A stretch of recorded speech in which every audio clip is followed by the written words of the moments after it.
पाठवणार बी आहे ना आपल्याला फोटोग्राफर.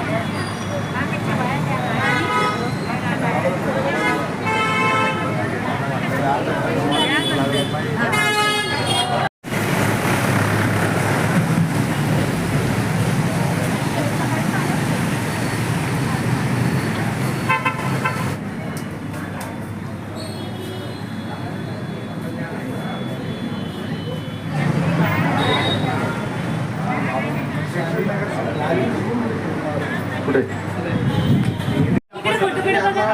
समोर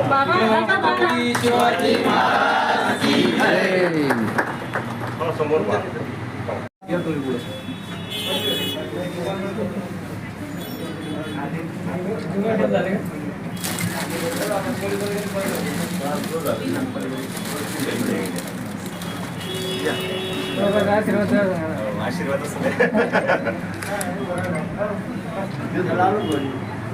कुठे जवळ आहे का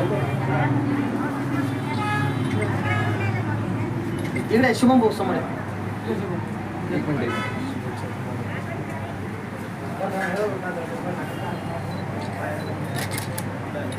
एक सेकंड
नमस्कार, मी डॉक्टर विजय संजय गुते. माझं शिक्षण MBBS DDV FAIST माझं शिक्षण जे आहे MBBSचं शिक्षण डॉक्टर VMGMC सोलापूर येथून कंप्लीट झालं. त्यानंतर diploma in dermatology and neurology skin and surgery international Kothrud येथून कंप्लीट झालं आणि नंतर fellowship in hair transplant dermato surgery and aesthetic हे Asia institute of hair transplant या ठिकाणाहून कंप्लीट झालं आहे आणि मी आता सेवा देण्यासाठी आपल्या छत्रपती संभाजीनगर शहरात आलो आहे. हॉस्पिटलचं आज उद्घाटन होतं आहे, त्याबद्दल काय सांगा? आज दिनांक 5 जुलै या दिवशी infinity skin clinic and hair transplant centre हे क्लिनिकचं उद्घाटन आहे. सर, याच्यामध्ये आता तुम्ही शहरामध्ये एवढे हॉस्पिटल हेअर क्लिनिकचे हॉस्पिटल असताना आपलं वेगळं पण काय असणार आहे याच्यामध्ये? माझं वेगळंपण असं आहे की हेअर ट्रान्सप्लांट जे आहे ते आधुनिक पद्धतीने नवीन जी पद्धत आहे direct hair transplant technique FUE technique या टेक्निकने मी हेअर ट्रान्सप्लांट पुण्याहून शिकून आलो आहे आणि एका चांगल्या इन्स्टिट्यूटमधून शिकून आलो आहे, जेणेकरून इथे जे आता मी सेवा देणार ती चांगल्या प्रकारची उत्तम सेवा देण्याचा मी प्रयत्न करेल. सर, नवीन पद्धत काय नेमकी काय कोणत्या मशिनी आपल्याकडे उपलब्ध आहेत? नवीन जी टेक्निक आहे हेअर ट्रान्सप्लांटची तर त्यामध्ये स्टेम सेल थेरपी फॉलिट्रान्स त्याला म्हणतात, फॉलिक्युलर स्टेम सेल थेरपी. तर ती थेरपी आता नवीन टेक्निक आहे जेणेकरून हेअर ट्रान्सप्लांटचे रिझल्ट जे आहे तर ते हेअर ट्रान्सप्लांटचे रिझल्ट अजून चांगले होतात. तर ती टेक्निक मी इथे आणलेली आहे की ज्याच्यामध्ये थोडे हेअर फॉलिकल आपण हेअर फॉलिकलचे स्टेम सेल वेगळे करून हेअर ट्रान्सप्लांट झाल्यानंतर आपण त्याच्यामध्ये इंजेक्ट करतो जेणेकरून हेअर ट्रान्सप्लांटचा रिझल्ट चांगला येतो. सर, बऱ्याच लोकांना ट्रान्सप्लांटमध्ये काही रिॲक्शन म्हणजे असं भीती वाटते, तर त्याच्याबद्दल पेशंटचं काय सांगा त्याच्याबद्दल? तर त्याबद्दल मी असं सांगू इच्छितो की जो ॲनेस्थेशिया आपण यूज करतो त्या ॲनेस्थेशियाची रिॲक्शन होऊ शकते. तर ती जी ॲनेस्थेशियाची रिॲक्शन आहे ती होऊ नये याकरता आम्ही पूर्ण पेशंटचा फिटनेस आधी करून घेतो जेणेकरून पेशंटला दुसरा कोणताच आजार नाही आहे त्याच्याबद्दल आम्ही शहानिशा करून घेतो आणि जे ॲनेस्थेशिया आम्ही इंजेक्ट करणार आहे त्याच्या आधी टेस्ट करतो जेणेकरून जर रिॲक्शन येणार असेल तर छोट्या टेस्ट डोसमध्ये आपल्याला ती कळते आणि पेशंटला नंतर काहीच होत नाही. किती दिवसामध्ये हे पूर्ण होतं सर ही प्रोसेस जी आहे किती आपण ग्राफ्ट करणार हेअर ट्रान्सप्लांट त्यावर डिपेंड करतं. जर आपण 3000 ग्राफ्ट करणार असू तर 3000 ग्राफ्ट एका one day procedure, day care procedure म्हणून असते. आणि जर 3000पेक्षा जास्त ग्राफ्ट आपल्याला करायचे असतील तर त्याकरता आम्ही डिवाईड करतो, जेणेकरून अॅनेस्थेशियाचा डोस एक्सेड होऊ नये.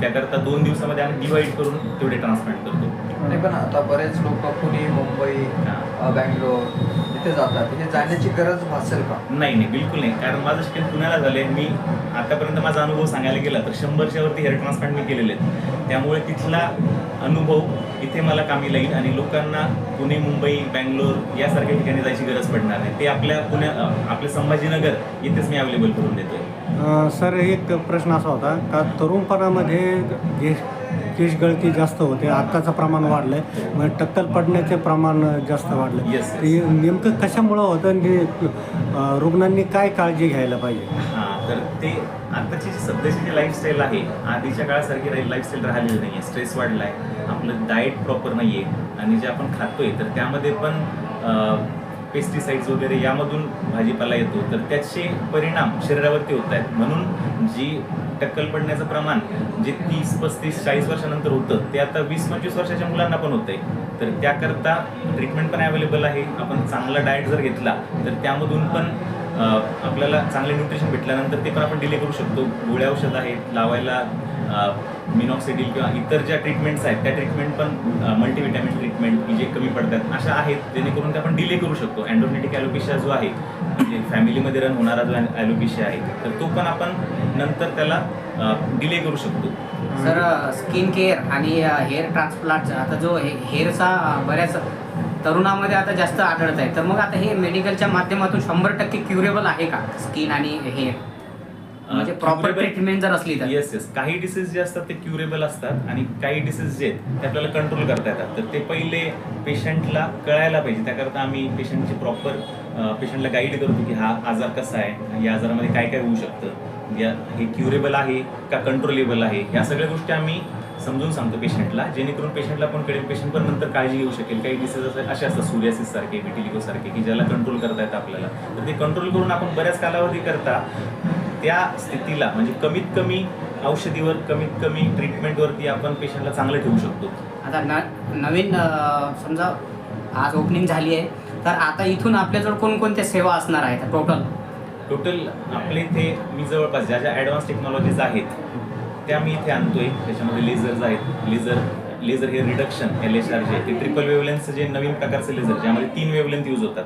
बरेच जण 2 वेवलेंथवर यूज करतात, तर त्यापेक्षा ॲडव्हान्स जे लेझर आलं आहे ट्रिपल वेवलेंथचं तर ते आम्ही ठेवणार आहे. फ्रॅक्शनल CO2 जे स्कार ट्रीटमेंट असेल किंवा इतर पण फ्रॅक्शनल CO2 हे जे लेझर आहे त्याच्यामुळे आपण बऱ्याचशा गोष्टी ट्रीट करू शकतो, तर ते पण आपण ठेवणार आहे. हायड्राफेशियल ही प्रोसिजर आहे. NDR टाईपचं लेझर, Q-स्विच टाईपचं लेझर ते आपण ठेवणार आहे जे पिगमेंटेशनवरती वर्क करतं. त्यामुळे ह्या ज्या आधुनिक गोष्टी आलेल्या आहेत ॲडव्हान्स टेक्नॉलॉजीमधले लेझर्स तर ते आपण ठेवणार आहे. एक्झाम्पल लेझर जे विटिलिगोमध्ये, सूर्यासिसमध्ये वर्क करतं हे लेझर पण आपण ठेवणार आहे. काय आव्हान करसान नागरिकांना थोडं जनजागृती करण्याची माझी इच्छा आहे की स्किन डिसीजेसला इग्नोर करू नका. ते डिसीजेस बरे होऊ शकत नाही असं मनामध्ये बाळगू नका. ते डिसीज बरे होऊ शकतात, कमी होऊ शकतात, कमी राहू शकतात. त्यामुळे तुम्ही फक्त डॉक्टरांना दाखवण्याची गरज आहे आणि प्रॉपर ट्रीटमेंट घेण्याची गरज आहे. प्रॉपर ट्रीटमेंट जर घेतली तर सगळ्या गोष्टी व्यवस्थित होऊ शकतात. हॉस्पिटलचा पत्ता आणि ते सांगा. Infinity skin clinic and hair transplant centre, modak hotel समोर, N4 सिडको हा हॉस्पिटलचा पत्ता आहे. तर मी आवाहन करतो की आपले स्किन डिसीजेस असतील, cosmetic procedure, hair related diseases याकरता आपण अवश्य भेट द्यावी. एकदा ऑफर वगैरे ठेवली का आपण आता? ऑफर ठेवणार आहे आपण आता, ओपनिंग ऑफर असणार आहे तर ती मी कळवेल.